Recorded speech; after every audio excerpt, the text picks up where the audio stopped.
Ассаламалейкум бауырлар. Сағи айналымы қалай есептеледі? Қараңыздар. Мынау Сафа тауы, мынау Мәруа тауы. Енді осының екеуінің арасындағы жүрісті сағи деп айтады. Қараңыздар. Сафадағы таудан сағи айналымы басталады. Старт осы жерде. Мәруаға барған кезде бір айналым деп есептеледі.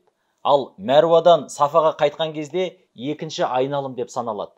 Дәл осылай әр барғаныңыз бір айналым деп есептеледі. Сафадан басталған сіздің сағиыңыз Мәруада аяқталады. Мұнан ескеріңіздер. Қағбада тауап жасаған кезде қара тастың тұсынан басталған тауап қайтып айналып келіп, сол қара тастың тұсына келген кезде бітеді, ол бір айналым деп есептелсе, міне, Сафада, Мәруада жасалатын сағи керісінше. Сафада басталады, Мәруаға жеткен кезде бір сағи деп есептелінеді. Түсінікті болды деген ойдамын. Алла ғибадат құлшылықтарыңызды қабыл етсін.